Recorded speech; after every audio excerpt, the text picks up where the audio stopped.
한동훈 법무장관과 관련해서 뭐 지금 국민들 사이에 신드롬이라는 말이 네. 나올 정도로 엄청난 관심과 인기를 끌고 있는 것은 사실이고, 그러다 보니 한동훈 장관에 대한 힘이랄까 이런 것이 너무 쏠리는 것 아니냐. 소통령이라고 그러죠. 예, 소통령, 황태자, 이 윤석열 정부 2인자 뭐 이런 소리를 듣고 있는데, 최근에 그 공직자 인사 검증 조직, 예. 그러니까 여기서 하는 공직자는 뭐 하위 공직자를 얘기하는 게 아니고, 그렇죠. 장관이나 뭐 장차관급의 이런, 고위 예. 공직자 검증 업무, 이거를 지금 법무부에 이렇게 신설하는 걸로 돼 있지 않습니까? 그렇죠.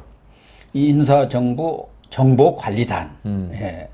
이걸 신설해서 한 20명 규모로 이렇게 발족을 하는 걸로 되어 있는데, 이 문제를 놓고 뭐 법률적인 뭐 논란도 있고, 또 야당에서는 완전히 21세기 빅브라더가 출연했다. 진짜 총리급 위상을 가진 소통령이 나왔다. 이렇게 비난을 하고 있습니다. 이런 비난에 대해서 윤석열 대통령이 좀 신경이 쓰였는지 27일 날 이제 출근하면서 기자들하고 증문즉답을 하지 않습니까? 요새 항상 그렇게 하고 있죠. 도어 스태핑이라고 합니다만 영어로. 거기에 대해서 설명을 좀 했더라고요. 그래서 이 청와대가 과거처럼 공직자의 비위 뒷조사하고 정보 수집하는 일은 하지 않겠다. 청와대는 이제 정책을 가지고 국가의 비전을 가지고 그런 문제를 다루는 것으로 하고, 그런 비위 문제라든가 검증의 문제는 사정기관에 하도록 하는 차원에서 본인이 민정수석실도 없애버렸고, 그래서 그 기능을 법무부로 이관한 것뿐이다. 그 얘기 말은 뭐 틀린 말은 아니잖아요. 미국에 좀 잘 아시잖아요. 예, 미국에서도 미국 대통령 비서실 백악관에 있지만은 거기서 인사 검증을 하진 않습니다. 예. 미국은 FBI, 법무부 소속이죠. 예, 법무부 소속이고 연방 수사국이죠. 예. 가장 그 뛰어난 수사관들이 FBI에 있습니다. 예, FBI 수사관이 되려면 엄청나게 그 혹독한 훈련 과정을 거쳐야 되고 가장 엘리트죠. 예. 우리나라 경찰 경찰의 국수본. 수사본부 뭐 이런 데하고는 차원이 틀립니다. 차원이 다르죠. 거기는 그 FBI 그 수사관이 되면 엄청난 영광으로 생각하고, 그래서 저는 이걸 갖다가 청와대 예전 민정수석실에서 하느냐, 그다음 법무부의 인사검증실에서 하느냐, 이게 중요한 건 아닙니다. 어떤 공정하게 할 수 있는 기능을 가지느냐 아니냐가 중요하지. 청와대에서 예전같이 지금 더불어민주당 표현대로 한다고 해가지고 그 인사가 잘 된 적이 있습니까? 그럼 항상 문제였고. 민정수석실이 제일 문제. 그러니까요. 거기에 권한이 민정수석실이 모든 것이 다 몰려버리니까요. 정부의 그 공무원에게 가장 중요한 건 승진이고, 그 공무원의 꽃이 장관이고 차관인데, 이게 대통령을 지근거리에서 보좌하고 있는 민정수석실에서 전부 다 해버리니까 어떤 민정수석실만 잘 통과하면은 되는 거예요, 이거. 이런 지금 더불어민주당이 검수완박하면서 한 게 뭡니까? 수사와 기소의 분리죠.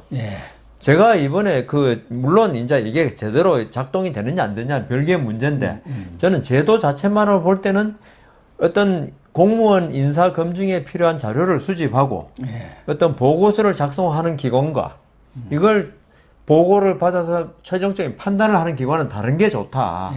왜냐하면 한 기관이 민정수석실에는 자기가 전부 다 했습니다. 한 기관이 하면 있죠. 독선으로 흐를 수가 있다고. 그런데 법무부에서 이런 인사검증 자료를 만들어서 청와대에 올리면 있죠. 청와대의 사람 생각이 다를 수 있어요. 그렇죠. 법무부는 맞다고 생각하지만 아니라 할 수도 있고, 그러면 상호 견제가 되는 겁니다. 지금 더불어민주당이 하나를 숨기고 있는 데 있죠. 마치 법무부 인사검증실에서 저거 검증하면 끝인 것처럼 그렇게 주장하는데 전혀 그렇지 않습니다. 그렇죠. 청와대에서 인사비서실 다 있지 않습니까? 윤석열 대통령이 검찰에서 데리고 있던 사람이 뭐 했다고 또 비난하던데, 이게 같은 검찰 출신이라고 그래가지고 있죠. 이게 법무부에서 한 걸 갖다가 그대로 통과시켜주지 않습니다, 절대로. 왜냐하면 사람은 권한을 가지고 있죠. 뭔가 권한을 행사하고 싶어 하거든요. 그 청와대 비서실도 이런 법무부에서 올라오는 것에 대해서 검증을 해가지고 자기 존재감을 드러낼 수밖에 없거든요. 네. 그래서 말하자면 법무부는 검사의 역할을 하고 청와대 인사실은 인사기획관이 예, 인사기획관은 복두기시라고 예. 판사의 역할을 합니다. 그러니까 이게 어떤 권한이 한 기관에 집중되면 있죠. 반드시 부패가 일어나고 예. 그다음 부패가 안 일어나더라도 어떤 무리수가 생깁니다. 그래서 저는 지금 이 법무부에 이 권한을 주는 거 저는 좋다고 생각하고 법무부가 사실은 좀 더 제가 제언을 한다면은 법무부 자체로 하지 말고 국세청, 그다음 경찰청, 예. 그다음 국정원은 이제 관여 안 한다 했으니까 놔두고 하여튼 이 사정에 관계하는 어떤 개인의 정보에 접근할 수 있는 기관이 많단 말입니다. 우리 국세청, 미국 국세청도 중요한 그 기관입니다. 어떤 개인의 정보를 국세청 같이 무슨 데가 미국 없죠? IRS라고 그러는데 예. 그런데 엄청난 권한을 가졌습니다. 그런 식으로 협조를 해가지고 법무부가 우리 인사 검증한다고 거기서 다 할 게 아니고 어떤 지금 우리가 지금 보면 그 장관 후보자 나오면 꼭 뭐 세금을 증여세를 냈니 안 냈니 문제 생기고 이걸 말도 안 갖다가 되는, 예. 그 아까 좀 전에 말씀하신 대로 법무부에서 하되 각 국가기관이 같이 협조해가지고 한다면은 이런 세금 안 내가지고 문제 생기고 그다음 금융거래 이런 그다음 국토교통부도 같이 협조를 해야 됩니다. 그다음 부동산 투기 문제, 뭐 이런 거 있잖아요. 그다음 행안부에서 위장 전입 문제. 그러니까 법무부가 이게 아무래도 사정기관이고 그 준사법기관도 될 수 있으니까 총체적으로 그 컨트롤 타워는 하되 국가 각 기관이 전부 다 협조해서 인사 검증을 좀 철저히 해가지고 국회에 와서는 정책만 가지고 좀 하라 이거예요 지금. 그래서 대통령실에서 지금 설명하는 것은 예.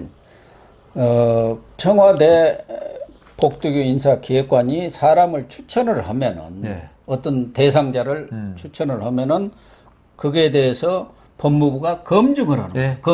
검증 작업을. 그리고 평소에도 그런 고위 공직자들에 대한 정보를 수집을 해놓고 그러면 거기서 끝나는 게 아니고 그것이 공직기강 비서관실로 넘어오고 그럼 공직기강 비서관실에서는 경찰에서 그런 평판 그 분석 있잖아요. 평판 조사하는 거 세평 또 뭐 국세청 자료라든가 이런 것을 종합해 가지고 판단을 해서 대통령한테 넘기면은 대통령이 최종 판단을 하는 것이다. 그렇죠. 그러니까 전체 검증 시스템의 한 부분에 불과하는 것이지 법무부 이 독자적으로 인사정보 관리단이 다 정해가지고 이 사람 된다 안 된다 하면 끝 이렇게는 아니라는 거죠. 그런데 그럼에도 불구하고 더불어민주당은 이 검증을 하는 쪽이 힘이 세죠. 그거는 당연하죠. 거기서 이렇게 그서버리면 못 그거는 올라오니까. 어떤 부서에 검증을 맡기더라도 검증이 세지니까 법무부에 있기 때문에 세진 게 아니고요. 네, 그렇습니다.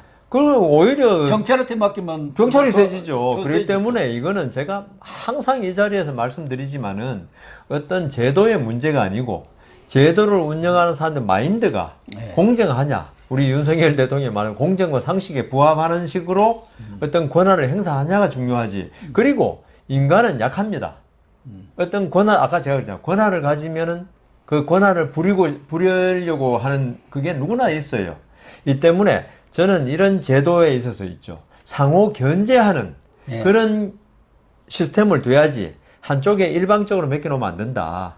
그래서 저는 그 더불어민주당에서 마치 한동훈 만일 다른 사람이 법무장관도 그럴까 싶은데 한동훈 소통령이라고 주장하는 사람이 하는 인사 검증이니까 결국 인사도 한동훈이가 다 주무른 거 아니냐 이런 생각이 드는 것 같은데 그러면 그 대통령에 있는 인사 복시죠. 복두교. 이런 사람들은 허수아비입니까? 그러니까요. 아마 내 생각에는 법무부에서 올라오면 복두교 이런 분들은 검사 출신이 아니고 검찰 사무직 출신이기 때문에 더 심하게 검사 출신들이 했던 검증을 그걸 검증할 줄 몰라요. 또 공직기강 비서관실이 따로 있지 않습니까? 그러니까. 거기서 또 그런 거 다 검증을 하고 그러니까 윤석열 대통령도 미국에서 법무부 산하 FBI가 1차 검증을 하고 그 검증 내용이 다른 것 아까 말하는 뭐 국세청이라든가 이런 것까지 올라오는 자료를 백악관 법률 고문실에서 종합 검토 판단을 해갖고 대통령한테 올리면 대통령이 최종 결정을 하고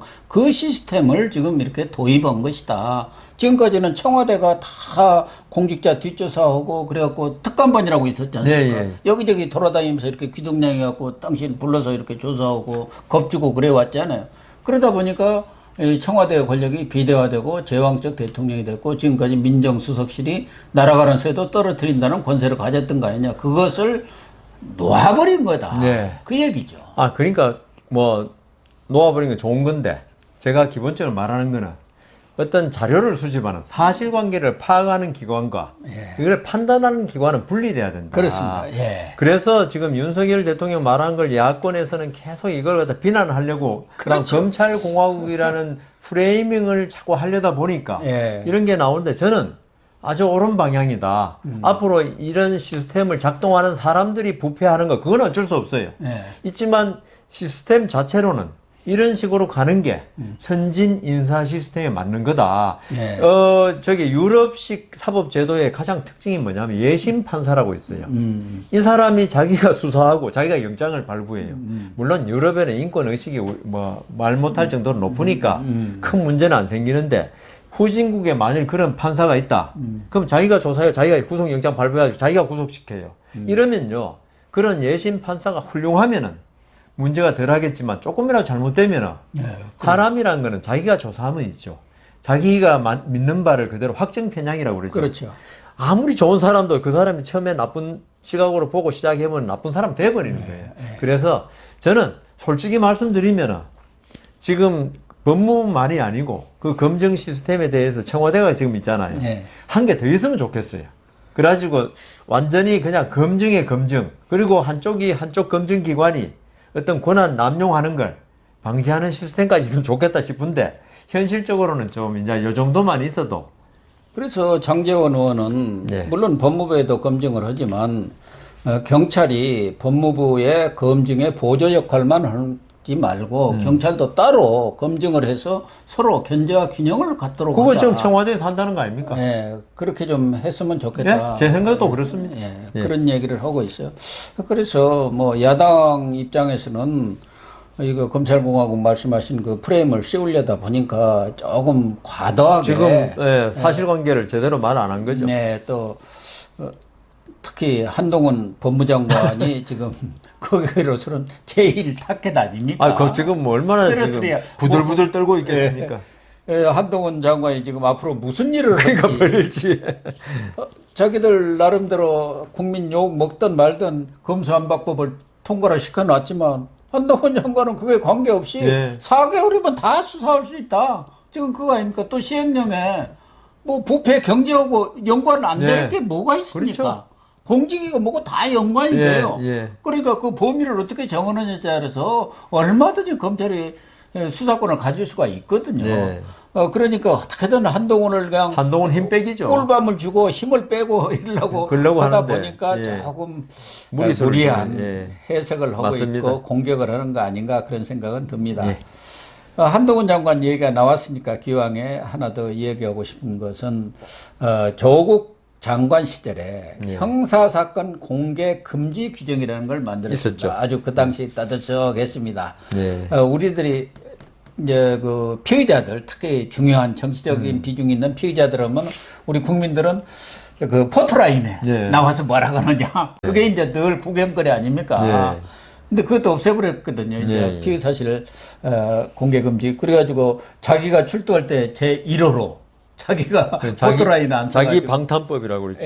셀프 방탄을 했는데 그때 그것 말고도 이제 여러 가지 그 형사사건 공개 금지 규정을 만들었는데 이 부분에 대해서도 한동훈 장관은 이게 국민의 알 권리라든가 여러 부분에서 지금 문제가 있고 발생을 하고 있기 때문에 대검의 그런 그 규정의 운영 현황과 문제점 파악을 지시를 지금 했어요. 그러면 이제 그걸 고치겠다는 의도 아닙니까? 그 제일 큰 게 이제 뭐 그 차장검사가 본래 옛날에 공보관이었거든요. 수사 지휘하는 차장검사가 이걸 전문 공보관한테 맡겼던 거. 그다음 아까 좀 전에 말씀하신 포토라인 설치를 금지한 거.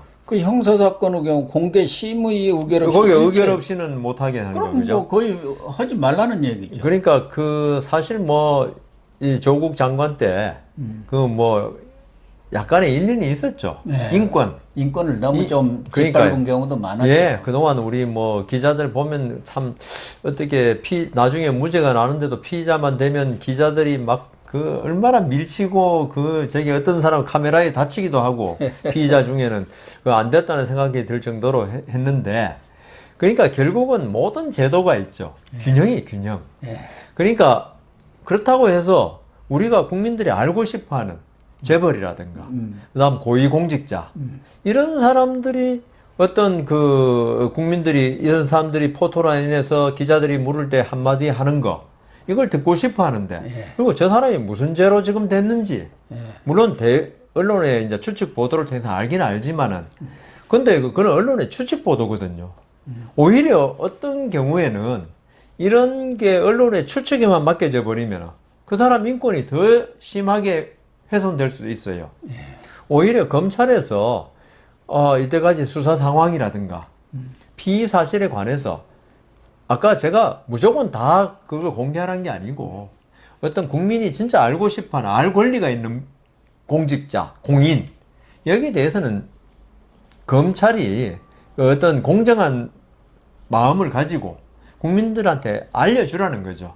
근데 이 공개 금지 규정 때문에 오히려 이 공직자나 이런 공인들이 에 대한 보도가 일체 금지되니까 오히려 그 추측이 난무하게 하고 이런 면이 있었다는 거죠. 그래서 이 제도도 저는 공개 금지라는 게 어떤 기여는 한 면이 있지만 국민의 알 권리와 조화를 이루어야 된다. 이런 면에서 이번에 지금 이것도 역시 그 바로 지금 뭐 하겠다는 게 아니고 지금 태스크 포스 팀 만들고 인수위원회 시절에 이미 대검에서 이 부분에 관한 개선이 필요한 안을 냈고 이걸 이제 한동훈 법무장관이 대검하고 많이 협의를 해가지고 인권 침해를 하지 않으면서 국민의 알 권리를 충족시키는 그런 제도를 규정을 고치겠다는 거거든요.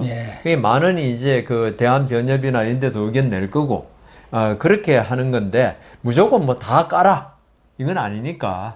아니 그러니까 언론도 뭐 일반 형사 사건을 취재해서 보도하는 경우는 드물지 않습니까? 그건 다만 관심도 없는 거예요. 국민적 관심사가 된 공인의 사건의 문제에 관해서 언론도 관심을 갖는 것이고 그렇죠. 그건 또 우리 국민들도 알 권리가 있는 거예요. 그런데 언론이 그렇게 과잉이랄까 할 정도로 관심을 갖는 것은 지금까지 검찰이 권력의 사냥개가 되든가 애완견이 돼가지고 맞습니다. 권력자라든가 뭐 재벌이라든가 돈 있는 사람들에서는 적당히 수사를 해가지고 그냥 넘겨버리고 그런 경우가 많기 때문에 그러니까요. 언론에서 아주 집요하게 수사를 해온 것이고 특히 검사들은 아까도 말씀이 있었습니다만은 자기가 수사한 건에 대해서는 자기도 공명심이 있고 그거 수사를 잘 어떻게든 엮어가지고 뭐 집어넣어야 자기도 이제 출세도 하고 출세를 한단 말이에요. 그러다 보니까 언론한테 검사들이 프레이를 하는 거예요. 언론 프레이라고 해가지고 그래가지고 자꾸 여론을 조성해가지고 조성을 더 해갖고 나쁜 사람을 그렇게 만들고. 나쁜 사람을 몰아서 가는 경우도 많고. 그 자살도 많이 했잖아요. 그래서. 이재수 전 기무사를 자살까지 했지 않습니까? 아니 그 외에도 많잖아요. 그 외에도 많지만 그렇기 때문에 그런 문제점이 있어서 부분적으로 좀 개선할 필요가 있다 이렇게 생각이 됐는데 그런데 이렇게 전면적으로 금지해버리고 일체 못하게 하니까 그러니까 지난 정권에 그 많은 여러 가지 비리들이 다 덮여 지금 있는데도 뭔지도 몰라요. 어떻게 수사가 진행되는지 알 길도 없고 발표도 안 하고 그러니까 그거 했다가는 그 담당 검사관이나 수사관이 당장 조사를 받는단 말이에요. 어디서 유사한 보도가 나오면 이거 당신들이 흘린 거 아니야. 이갖고 그 그러니까요. 검찰청이 인권감독관이라는 거. 감독관인가요? 그 사람이 당장 수사를 하는 거고 그러니까요. 기자들은 아예 검사실 들어다니도 못하게 인권 보호관입니다. 그런 폐단들이 지금 많았다는 것이죠. 그렇죠. 그래서 한동훈 장관도 이런 부분에 대해서는 개선할 점은 개선하고 또 인권의 보호라는 제어 안에서 또 보존 뭐 지켜야 할 부분이 있다면 그건 그대로 유지를 하고 뭐 그런 개선안을 마련해 보겠다는 차원이라고 그거는 봐야겠죠. 뭐 지금 뭐 어떻게 될지도 모르는데 막 이걸 비난한다거나 이건 그렇죠. 아닌 것 같고요. 그러니까 저는 이렇게 생각합니다. 공인, 뭐 장관 이런 분들은 있죠. 우리가 소위 노블리스 오블리제라고 그러잖아요. 거기에 자기의 어떤 그 수사 상황 이런 게 밝혀지는 걸 갖다가 참아야 될. 네. 저는 노블리스 오블리제 그 정도 지위에 올랐으면 그걸 감수하고 장관이 되어야지. 내가 어떤 잘못을 하더라도 나 인권이라는 걸 내세워 가지고 그 밝혀져서는 안 돼. 예. 이거는 아니다. 그러니까 그것도 일종의 그 공인으로서 의무다 이거죠, 제 생각에. 예, 그런 면에서 한동훈 법무장관의 이번에 규정에 대한 어떤 개선, 이건 분명히 있어야 되고. 근데 저는 이 진보 정권에서 보면요, 나쁜 사람들의 인권은 참 철저히 보호하려고 그러는데. 그렇습니다. 근데 그 착한 사람들의 인권보다는 나쁜 사람 인권 보호에 너무 기울어져 있지 않느냐. 아니 그 대표적인 게 최강욱이 예. 지난번 고법에서까지도 그 유죄 판결 나왔죠. 유죄 판결이 나왔지 않습니까? 예.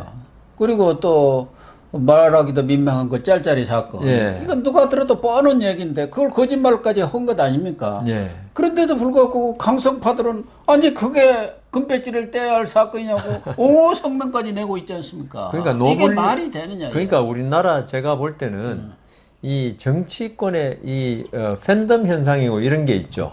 결국은 노블리스 오블리제 이걸 무시한 거다. 지금 영국에 있죠. 네. 보리스 존슨 총리가 파티 게이트라고 들어보셨습니까? 그렇죠. 저기 그 코로나 관저에서. 중에 예. 관저에서 생일 파티하고 이랬던 거. 그게 사실은 우크라이나 침공 사태 때문에 조금 조용했었는데 이제 서서히 밝혀져 가지고 아니 코로나 사태에서 총리 관저에서 생일 파티한 걸로 지금 사퇴를 할 가능성 좀 있어요. 네. 예, 그 정도로 그러니까 제가 그러잖아요. 그냥 일반 시민이 예?